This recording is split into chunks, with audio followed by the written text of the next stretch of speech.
This is Kits and Wagers. I'm Adam Zdroik, joined by Chris Owen to talk Game Week 8 in the Premier League. We're coming to you Thursday evening to discuss things. We're coming in after Europa League, after Europa Conference League. Chris, you've had a busy week of work. We both had busy weeks of work. Liverpool, most importantly, they got a 2-0 win today. Salah only went 45 minutes. Trent Alexander-Arnold, first minutes back, I believe, from his injury. He went 63 minutes. How are you feeling here about Liverpool? We're not talking about Liverpool here, so I'm starting the show with them. But Liverpool, they're at Brighton, so I don't think they're under a parlay. But how are you feeling about Liverpool going against Brighton here? Brighton 2-2 today in their Europa game. Is this just how we start our shows now? We roll through where's the tea leaves at on Liverpool this weekend? I mean, after last weekend, I think I needed a good couple healthy days away from soccer, considering all things that happened. So I took that as a mental break. I did not catch the match today. We'll try to catch highlights a little bit later tonight. But yeah, we'll see. I mean, Brighton, no slouch at all. That I think they might. I know they won at least one game against them last year, if not both. But yeah, that should be a good one. We've got a number of other great matches to talk about this weekend. You mentioned a big week. I mean, you were covering Champions League, Europa League all week. There's kind of no rest for the wicked here in the soccer sphere. I'm excited to talk about a few big matches. None bigger than first and second place last year in Man City and Arsenal here. We'll get to that one later in the show. It is, Adam did you mention this? Maybe you did. It is a vintage episode here. We're not up recording at 7 a.m. on a Wednesday or Thursday. It's not in the middle of the day. We are live and direct. Adam's burning dad midnight oil here. It's 9:18 local for him. I don't know what time he goes to bed, but I feel like Dad's go to bed. And I am just fresh off of work. It's 6:18. I got a big glass of Irish whiskey going here. I'm ready to get into some bets. I think you've got something special going on your end as well. Is that Jameson or what do you got here? A little Basil Hayden's. Oh, okay. You're going a little higher up. All right. It's a couple bucks more at the liquor store, but a worthwhile endeavor. A difficult day of work for Chris, so he's busting out the Basil Hayden's here. We talked about it a little bit in our Discord this week. We were talking about the DFS guys were drinking beers on their show this week for DFS going Champions League, and in our Discord, rotowire.com/chat to get in there. It's rotowire.com/soccer trial, 48-hour trial. But I got a local. I don't have the bottle up here, but I put it in a frozen mug as you like to do. It's 11% Dragon's Milk. I got the s'mores edition, which I don't know if like these specialty versions come out to other states. I don't know if it's just like local to me because I live like a mile from the brewery or not. But New Holland, I got the Dragon's Milk. So in about 30 minutes, I might not be making any sense, but we'll see what happens, I guess. Like that looks like a very, very dark beer, and 11% will be doing some damage to you here. Hopefully nothing to our bets. So yeah, I mean our bets are already, they're in the graphics, so it's not like we're changing our minds or anything. So yeah. So let's get to the betting page here, which takes a little bit. It's always got to be difficult to get to soccer things here, but my article is up already. So shouts to my article. My betting article is 16-12 on the season. So if you want actually winning bets, check out the article. But we're actually going to have winning bets on the show as well. So that is up. As you can see, I do have a Liverpool bet in this one. Darwin Nunez on the cover right there. But we're talking first match. We got a couple before we get to the big one, the Arsenal-Manchester City game. We got a couple small minnows here, I guess you could say, coming on Saturday. The first one is, speaking of minnows, I guess. Sorry, I don't mean that. Sorry, Burnley fans. I didn't mean that. I'm talking about Chelsea here. We got Burnley at home. Burnley just played Tuesday, so Chelsea don't have UEFA play to worry about. But Burnley, they played their postponed match against Luton Town on Tuesday. They won that one 2-1. And holy cow, look at these odds. So a week ago, basically, they were plus 310 to win. Now Burnley are plus 400 to win. So I'm not sure what's happened, but everyone's betting Chelsea to win here. Chelsea, you get them at minus 145 to win. And then the draw is plus 310. Again, I'm not sure what's going on there with the odds. I guess Chelsea have a bunch of bettors on their side here. Over 2.5 goals is minus 130. Under 2.5 goals plus 105. I don't think there's any major early injuries from Tuesday that we have to worry about. It's pretty, set and dry there. And then Nicholas Jackson is back from his suspension. Raheem Sterling was ill over the weekend, so he came off the bench. So he's probably going to be back in there. Mudryk picked up a little bit of an issue, so it'll probably be, it could be Cole Palmer in there with Raheem Sterling. And then similar to last game, they had Cucurella playing right back and then Colwill playing left back. So a bit of a different look there for Chelsea, who technically have Reece James suspended for the match for comments he made in a game like 2 months ago when he was healthy. That suspension just came out this week. But Chris, Chelsea, 2-0 win last time out, Fulham. Does that win mean anything to you at Fulham? Wow, you're coming with a load of questions here today. You got it. First of all, you're starting with the Liverpool question after last weekend. Now we're on to Chelsea, who you just called a bottom minnow team. Who is at this point perennial bottom half team. Yeah, of course it means something. Fulham's a good team. 2-0. I think it was away too. Was it at Craven Cottage? I mean, wait, Fulham is a good team, like top 15, or what are we going they're with? currently 13th in the table last year. Top 13. Okay. Yeah, top 13 last year. I mean, they were a top half side, if you will. They were 10th. So, I mean, they finished above Chelsea last year. So, I mean, that's kind of, I guess we call that progress for Chelsea. Sure. So, yeah, I mean, most expensive side in the world, maybe, but they came away with points. And it's kind of interesting that now, like, you go to rotowire.com and check out EPL projected lineups, and it's just like who's who might miss the match for Chelsea here. You look at everyone who's hurt, and it's we're almost looking at, if we're not into the double digits, it's pretty darn close. We are. There's 12. Yeah, 12 guys. So, I mean, and some pretty big names there, looking at Ben Chilwell, Reece James, Chalobah, and Nkunku for one who has yet to really play. But yeah, I mean, I'm between two minds. I'm like, okay, this is the Chelsea. I mean, Poch is no slouch either. He's a great coach. He's shown to be a great coach. But yeah, they got 3 points. That's the start of something. But for me, I don't care. I'm taking Burnley double chance because it's Chelsea Football Club. And if it's not for the money, it's at least for the vibes. So I think that Burnley. All right, so let's lay this out. There's two trains of thought here. Burnley been very, very bad at home so far this season. They lost 3-0 to Man City. They lost 3-1 to Aston Villa. They lost 5-2 to Tottenham, and then they lost 1-0 to Manchester United. I know I'm not helping my point, but I'd say they are playing at home. But listen to those 4 teams I just listed off. The team that won the title last year, Aston Villa. They're playing European football this year. Tottenham, good team. They're third right now, I believe.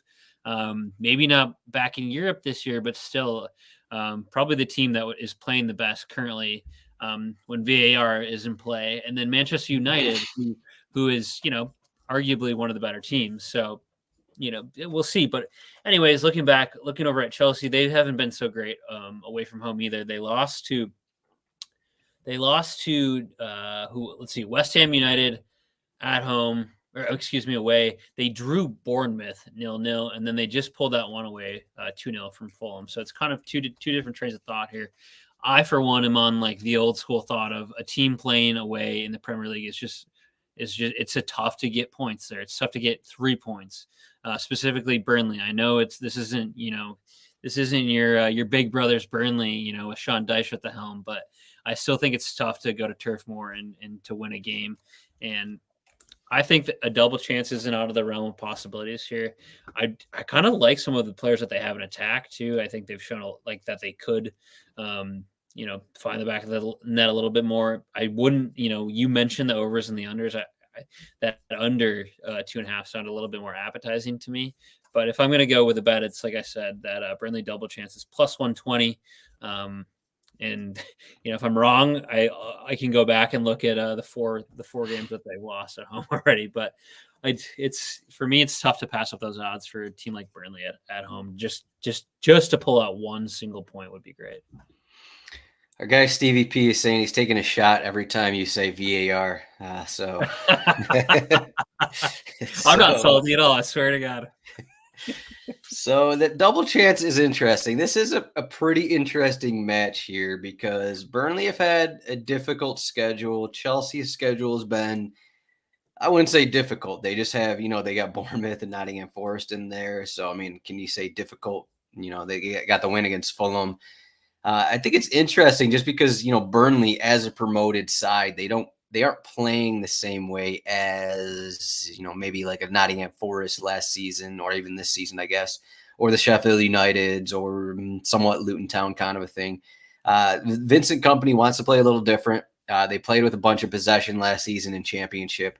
I pulled up the numbers from the Manchester United match from a couple weeks ago. They lost at 1-0, but they actually had 62% possession in that one. And I think they're just coming around a little bit here. And they added a lot of guys, I guess you could say. I think half their roster, I'm just looking through it right now, half their roster is probably new players, outside of Connor Roberts and Taylor, Trafford, new goalkeeper, a lot of new guys in their team.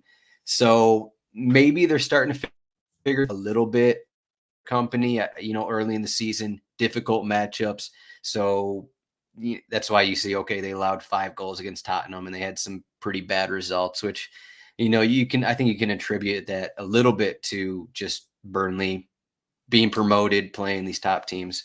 So that means nothing for my bet, I guess I'll say, but I'm going under 2.5 goals is plus 105. And I've taken this bet at least the last 2 weeks. I've taken this bet multiple times for Chelsea games. And at this point, I don't care who they're playing. I'm just taking the under 2.5 goals on Chelsea because they're just struggling to score. I mean, I know they got 2 against Fulham, but that second goal, I'm trying to remember here, that second goal, I think it was Broja.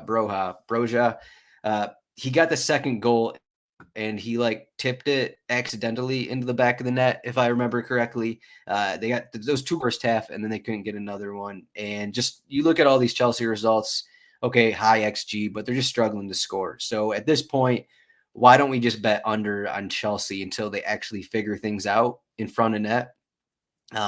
Nicholas Jackson expected to start again. I mean, his XG is probably 10 right now, but he scored, 1 goal or something like that. So my theory is let's just keep betting under 2.5 goals in Chelsea matches and, let's see what happens. So are you in this? What do you think? So Burnley double chance. Is this like a 1-1 kind of result or can Burnley win, you think, or what do you think here? Can Burnley win? Not out of the realm of possibilities. We've seen from Chelsea.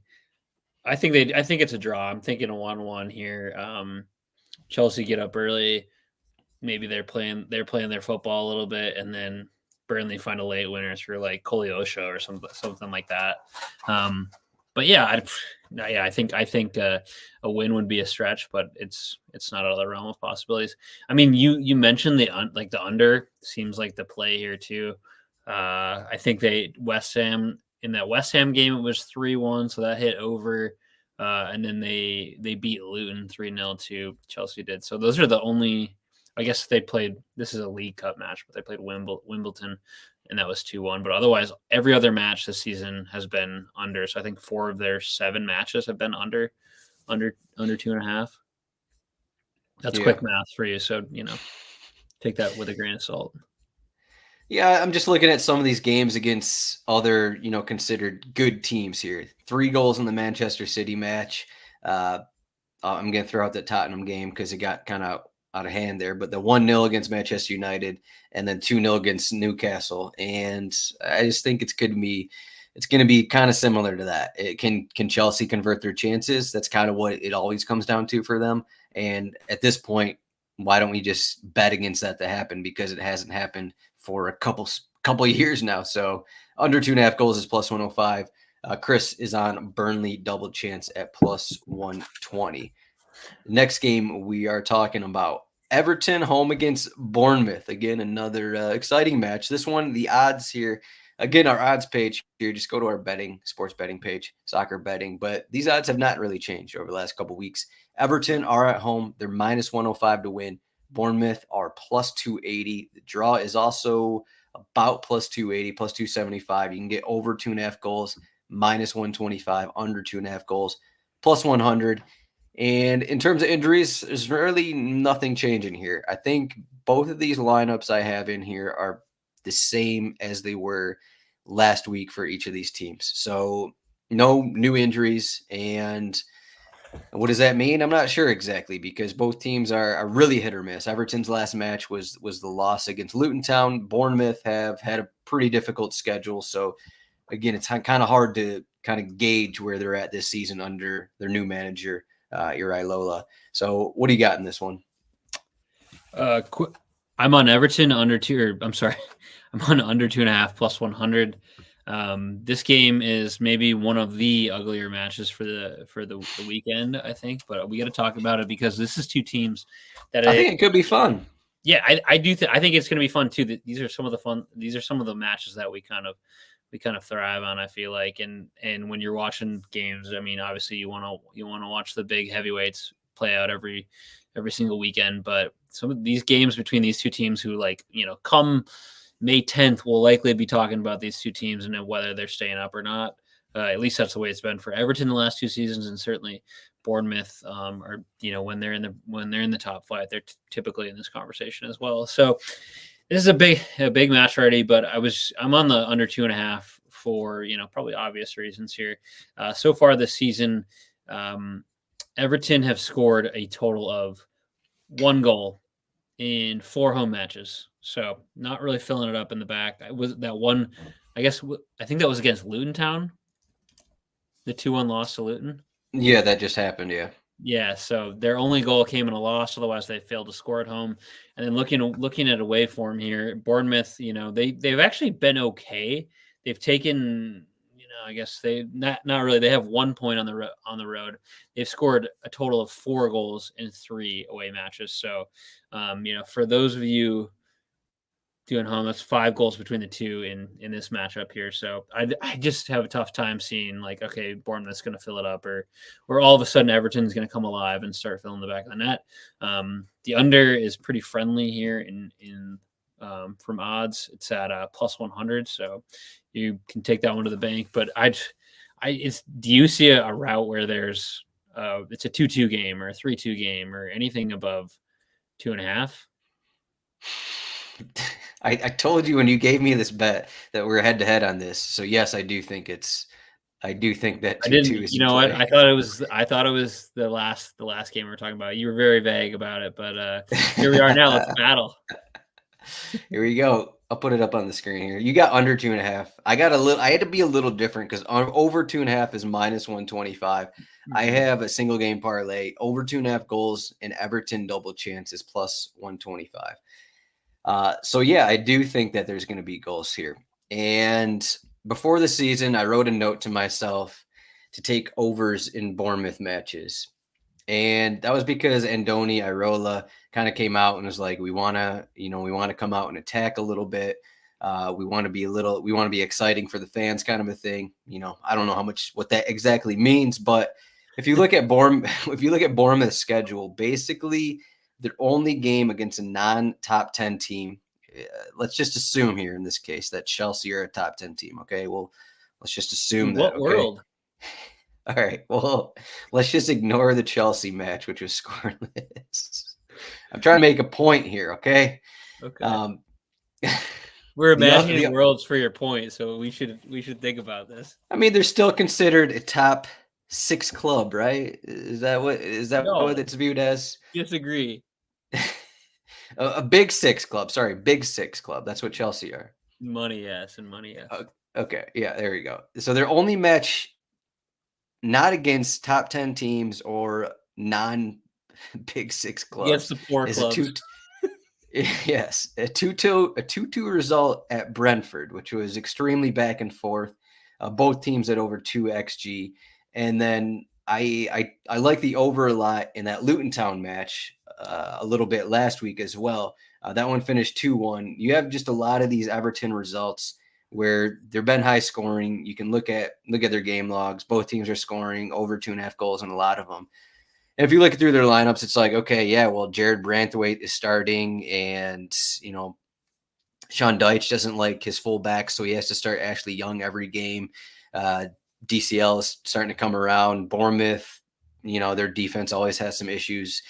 So I don't like either of these defenses. Bournemouth, this is a spot where I think they can attack. I think this is also a spot where Everton thinks they can attack. I think it's going to be back and forth. And while both teams maybe struggle to score a little bit, I do think just weak defenses here are going to make way for guys like Calvert-Lewin and Solanke to get their goals. So that's why I'm on over 2.5 goals and the Everton double chance. I'm just banking on Everton not to lose again like they did against Luton Town last weekend.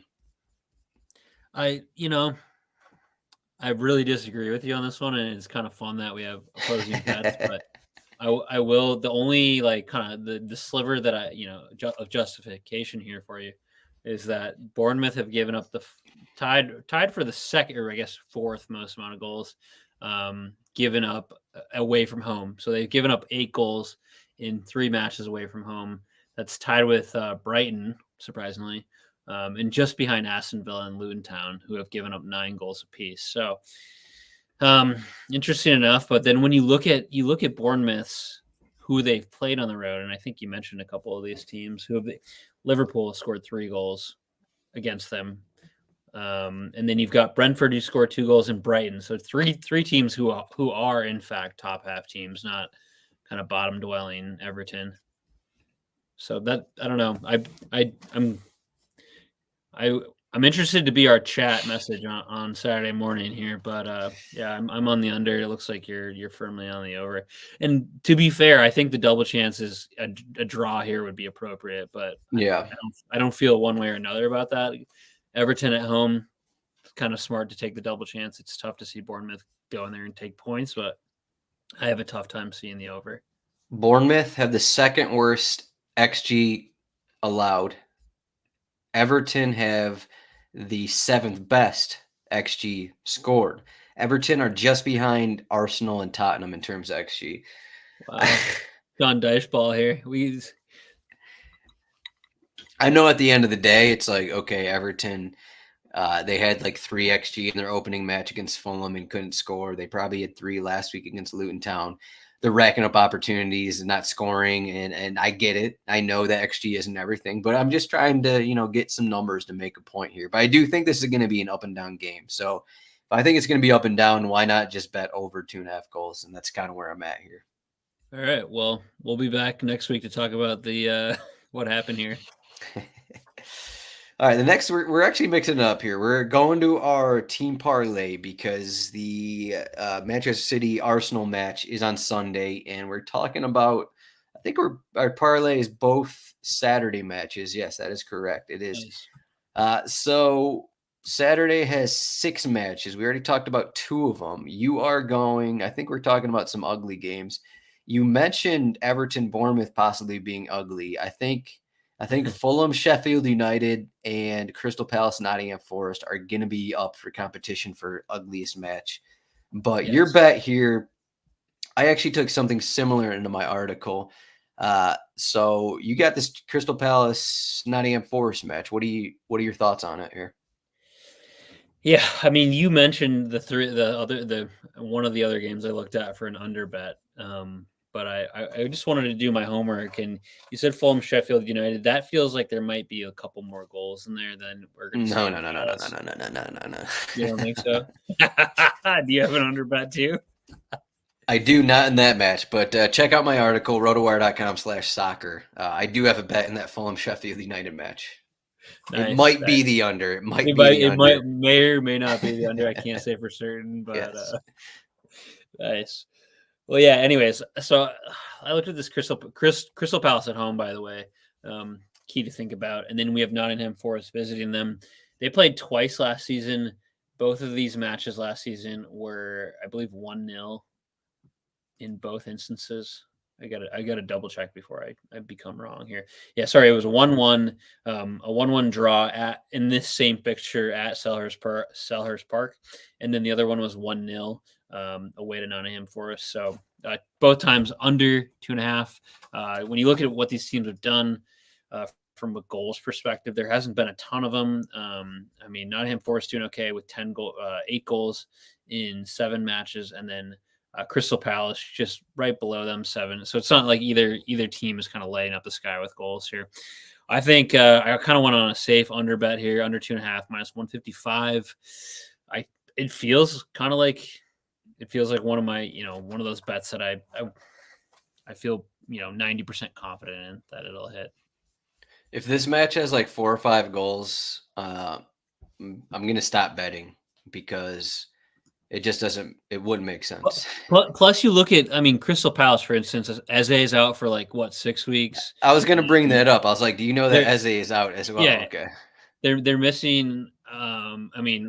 Michael Olise has been out he's probably out until after the international break. Yeah. So they're going to start. Mateta up front, Ayew, who's been starting, pretty nailed on starter. Jeff Schlupp, who's Eze's probably if he might not be first 11 in the Premier League, but he's up there for one of the better players here. So he's a huge absence for their team, and especially their attack, when I feel like so much of their attack runs through him. Mm-hmm. Nottingham, on the other hand, they're a bit deeper. They are pretty healthy in attack in comparison to Crystal Palace, but I still am not all right, yeah, but both teams are going to come up and they're going to chuck hands. They're going to fill it up. So yeah, I feel pretty good about this under. Yeah, I honestly have no idea what to do with their lineup here. I threw in this Hyro Riedewald guy. He started at times a couple seasons ago, but he really hasn't played much. He started in a cup game last week, kind of a thing. But they just don't. They don't have a replacement when with Edouard, Olise, and Eze all out. They just don't have the guys to come in. They have a teenager, maybe some young player, Jesuran Raksaki, but I don't think he's going to be getting a start. If he does, he would be in that creative role. But again, I mentioned in my article, he started and went 45 minutes or something last week. Just a weird situation where Crystal Palace are kind of out of attacking players to use. Yeah. And it seems like a classic Roy Hodgson game where it's it was last week, I guess. They won 1-0 at Manchester United. This is how they're going to play. I would be very surprised if there's a ton of goals here. So yeah, I was just going to bring up that point. It's not like Roy's going to wake up after a 50-year managerial career and be like, oh yeah, let's play some of the young guys and let's switch it up here 50 years later and see if we can't get 3 points. Right. He's going to play the guys who are are nailed on professionals and can do a job. So yeah, it's not going to be an exciting lineup by any means. The other point I was going to make is Chris is taking the easy out again. He's got this minus 155 bet. He had minus 145 last week, so I'm helping us out because did my minus 145 hit last week? Yeah, but did my plus whatever hit because we had to be above 200? You're right. I was our team parlay did hit last week. I'll tell everyone that. So okay. We're still getting up there. We're getting up there. I got another under though. Mine is a little more difficult. We got plus 120 odds. I have the under 2.5 goals in Manchester United and Brentford.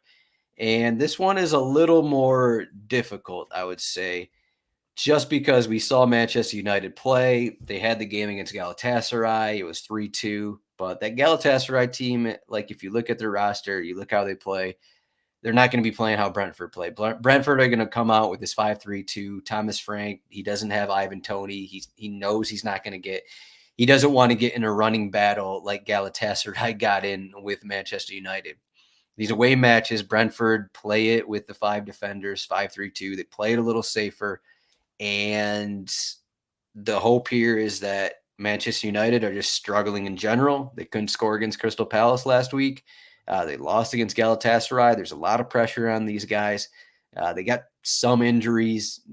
Anthony might return to the starting 11. Got 5 minutes midweek, which would be very surprising. But I just think the under 2.5 here. I think Brentford, I think Thomas Frank and Brentford want to play similar to what Crystal Palace did last week. So that's where I'm coming with it, this one. Under 2.5 goals is plus 120. So it's not favored like Chris's bet here. But sorry, on this graphic, I put SGP, but it is not a single game parlay. But we do. So let's read this off again. I got Manchester United at Brentford under 2.5 goals at plus 120. Chris has Crystal Palace, Nottingham Forest under 2.5 goals, minus 155. That equals plus 261 odds. Chris, Manchester United, how many goals are they going to score in this spot? Great question. Brentford kind of hurting still, so. Oh, what is going on? Looks like we got some audio issues on Chris's end. Yeah, it's rotowire.com, man. There we go. Oh no. I feel like a boomer right now. I'm trying to get out of this stupid ad. There's a Hyundai ad on rotowire.com that auto plays. I'm going to have to talk to Shannon, one of RotoWire's ad guys, about this and see what's going on with that. It popped up in the middle of my podcast. But yeah, email him. Yeah, no. I got the main line. I'll shoot him a text. I got him on his bat phone. But no, interesting enough, I wasn't able to watch any midweek. I mean, I guess I wasn't able to watch United, but it sounds like they were better. It seems like they have a pretty good lineup aside from the, Lindelof in the middle. I guess, I mean, they're pretty much at their full starting 11. They don't have a true fullback. They're missing, Luke Shaw and Wan-Bissaka for sure. But Amrabat has been playing left back for him. Okay, yeah, I don't know. Under. We'll see. I don't. Anthony back in the starting like weird situation. I'm not really gonna dive into it, but it'll be interesting to see if he does come in and does play. But yeah, and we know what Brentford is without Ivan Toney too. So the under is an interesting play here, and God bless you for taking a plus odds bet here, or I once again get to steal a negative bet minus odds. But yeah, we're both on the unders. We're looking at a couple low scoring affairs. I think for the podcast this is our third under 2.5 bet. Yeah, I was actually looking at speaking of the next game here, I was actually looking at under in the next game, but I decided not to do it. Let's get to it here. The main talking point, we're talking Arsenal are at home against Manchester City. Arsenal are plus 195 to win. Manchester City are plus 145. The draw is plus 240. And then over 2.5 goals is, let me pull it up. We got minus 130, under 2.5 goals is plus 105. The big injury here, of course, Bukayo Saka went off, I want to say in the 32nd minute on Tuesday they said it was kind of a muscular issue. I highly doubt that he starts, but you never know with Arteta. I think Saka has basically played through any issue over the last few seasons under Arteta, so maybe he's in there, but I feel like it would be a mistake if he has a muscle injury. If he's not in there, we could see Trossard return from his injury on Tuesday. We could see Trossard, Jesus, and Nketiah. Martinelli still doesn't seem like he's going to be ready to start either. And then Manchester City, so Rodri is still suspended. And that's kind of the main thing. They got a bunch of guys back. Bernardo Silva started on Wednesday. John Stones was on the bench, so they were getting a bunch of guys back. Grealish started in that one, so I think Doku's going to be back in the starting 11. Alvarez also came off the bench on Wednesday, and then again Foden and Haaland. We'll see about the midfield in place of Rodri, but this is an interesting game because we're not full strength. If Saka doesn't start, and then you throw in the absence of Rodri, this isn't going to be the full strength of both these teams. But at the end of the day, it doesn't really matter. This is an important match. I came into this thinking, okay, this is a big game.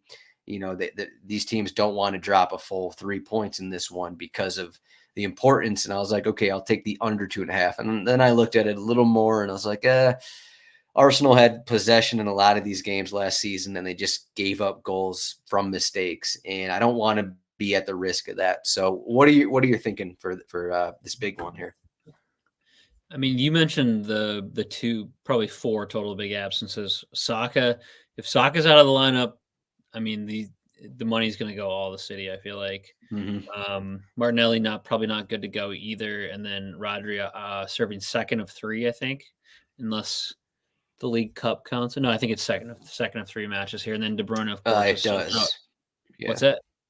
Okay. The League Cup does count. Yeah. Yeah. So I mean, Arsenal missing two of their best attackers. It's potentially, maybe they're both out. If Saka does come back in, that would be a huge boost for the side. Even if so, I have such a tough time taking Arsenal, even though they're at home. I mean, let's look at Manchester City here. Like last season, they played three times. City won all three matches. They played in January. It was at Manchester City, 1-0 to City. That was in the League Cup, or excuse me, the FA Cup.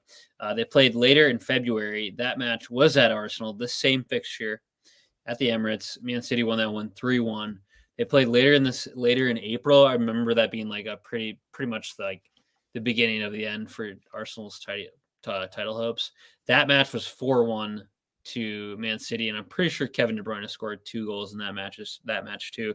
So for me, I'm all over. It's never ever are we getting Man City at plus odds, let alone like plus 145 odds on the money line. I don't, it's might even be worthwhile taking that against anyone in the league just from a monetary perspective. I think, maybe Liverpool would be tough for them, but Arsenal, I think they have no problem going into the Emirates and taking all 3 points here. They're pretty much full strength. Rodri is a massive miss for them. I will say that. I'm not trying to underplay that at all.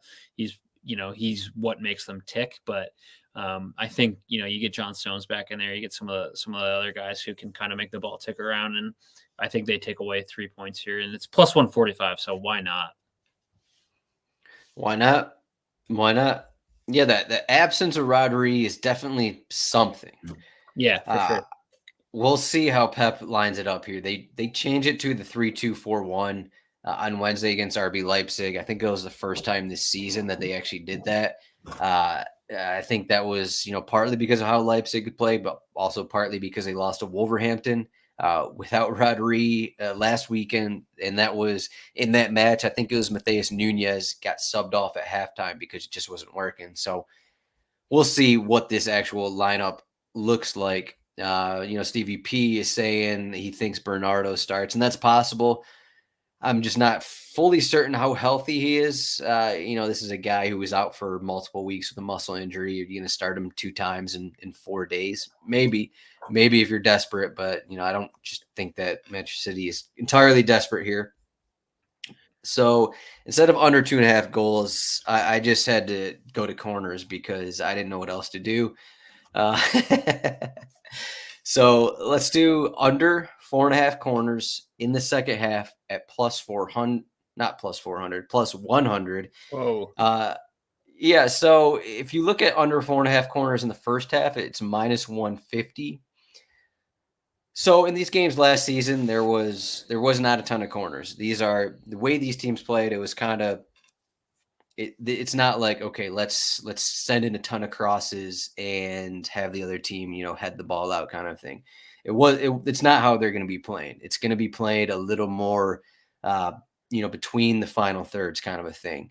And then, they're going to get their opportunities. They're going to get their chances that, may or may not lead to corners. So usually I don't bet on second half corners, but I just feel like, okay, maybe if someone is winning this match, or even if it's level, if Arsenal or Manchester City are up 2-1 or whatever in the second half, like usually you look at that and it's like, okay, the team that's down is going to have a bunch of corners in the second half because they're pushing. But the way that these teams play, I don't think that's going to happen. I don't think that, okay, Manchester City, if they're up 2-1 or whatever in the second half, I don't think Manchester City are going to let Arsenal be like, okay, we're down a goal, so we're going to press a bunch. Like they're not going to allow that to happen, kind of a thing. So that's where I'm coming at with this one. Under 4.5 corners in the second half, plus 100.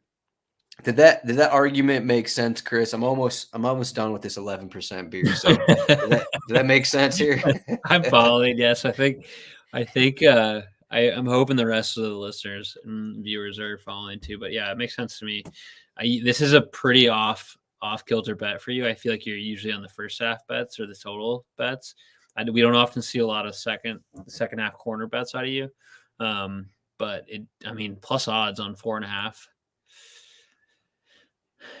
I'm hopeful. Yeah, I mean, I looked at it and there wasn't a ton of good numbers. This season, I think I'm struggling a little bit because these numbers on corners are kind of more difficult than they were previously. Under 9.5 corners for the game is minus 140. But as I said, under 4.5 corners in the first half is minus 150. And I didn't really like either side for corners. So I saw the plus 100 and I was like, let me find an argument for this bet. And, there's my argument. So. Yeah, I mean, decent enough argument, I guess. But let's see. What do we got? I think Arsenal is usually number 1 in corners in the Premier League. I'm curious. Yeah, corners won. Arsenal has 64 corners won in 7 matches. Just doing a little under 10 a game. Well, Man City is a little bit lower on corners won, actually.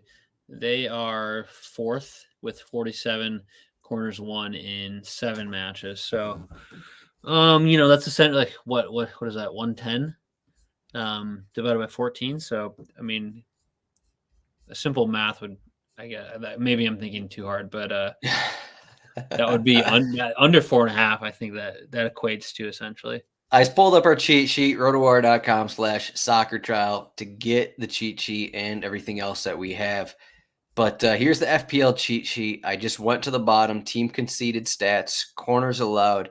Manchester City, 3.14 per match. Arsenal, 3.00 per match. And as I said, last season's corner numbers, I think both league matches were under 5 corners total. So I think that's kind of where we're going. Maybe the absence of Rodri, changes that a little bit. Maybe opens things up a little more. But the absence of Saka also has to mean something as well. So I'm glad you brought that up, because that stat is a bit more like indicative of than like how many they've won.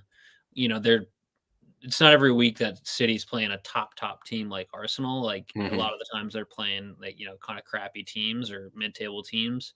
Yeah. And the same goes for Arsenal, where like the corners one isn't necessarily like, but if you're playing a good team, who can defend 11 on 11 or whatever, you're less likely to get the volume of corners you would get than if you're facing, like a Burnley or something like that. And the styles are so much different too. So that's a good feature on the weekly cheat sheet there. Yeah, let's just look at if we ignore the Community Shield, which we probably should. Yes, yes, we should. 4 corners and then 3 corners in the 2 matchups last season. So 7 total corners in the 2 league matches. That's kind of where I'm coming at. So what do we think this final result's going to be? Are you going with like another 3-1 kind of result? I was just about to say 3-1. Haaland with the double. Haaland with the double. Okay. I'm trying to figure it out. I just can't pick Arsenal, especially without if Saka is not 100%. Like you just can't pick Arsenal here. So yeah. I'll say 2-1 Manchester City. I do think that Arsenal at some point they're going to figure it out and get the better of Manchester City in one of these matches, but it's not going to be now if Saka isn't ready. It's not going to be in this game. So it's got to go Manchester City here. There's like very few clubs who can get the better of Manchester City. For a little bit there it was Real Madrid. They kind of rinsed that off last year. Liverpool has had the better of them a couple times. But, for the most part, no one really is actually getting the better of Man City. Yeah, I agree. I'm just coming with last season when Arsenal win in the Premier League.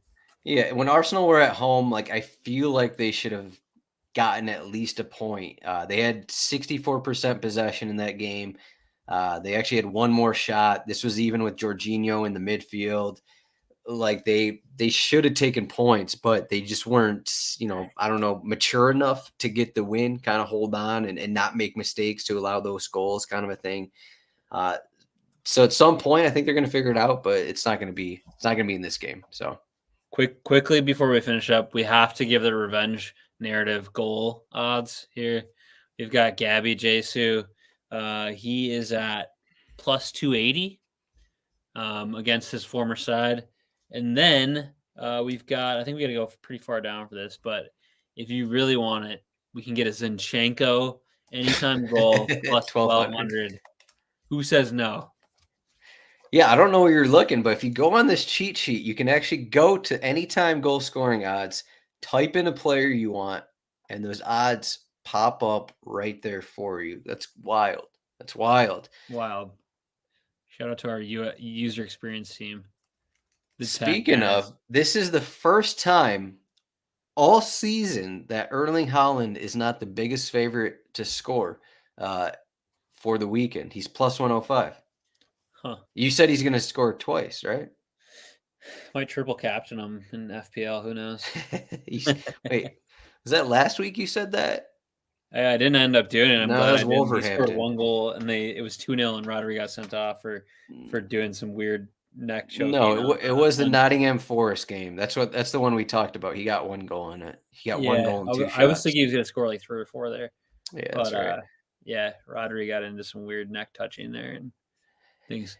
And he got sent off evidently for that. Yes, evidently. Haaland has been off the last month, according to our live viewer, Stevie P. But that's all we got. That's all we got for the show. Game week 8. We got the international break coming up. So, we got to recharge a little bit over the next week. And I think we're going to go into the break on a positive. I think I'm going to win the, what was it? The Everton Bournemouth match. I think I'm going to win that one against you. So that's a loss for you, but I think we can win everything else. The only thing I care about is the team parlay and my Man City money line bet, because I just feel I kind of came strongly on that. Team parlay, just a bunch of unders. You can find Chris at CHRON8 on Twitter. I am at Zdroik. You can follow RotoWire Soccer also on Twitter at RotoWire Soccer. RotoWire.com/soccer trial. Check it out. Thank you for watching. Make sure to subscribe to our YouTube channel. Make sure to like this video. Make sure to, listen to us on podcast form. Do whatever. Subscribe to our podcast feed as well. I know if you listen to our podcast or if you listen on YouTube, but you don't listen on podcasts, just for, helping us out, just go to your podcast feed and subscribe to RotoWire Soccer, and then just zoom through that and say that you listen to it, because that'll help us as well. So how about that? Thank you, everyone, for watching this Game Week 8 in the Premier League. Chris, thank you for this late show. It's past 10 p.m. my time. I got a few more sips left, and then we got to call it a night. But Chris, thank you for the show. Good luck, everyone, on your bets. Cheers, Adam.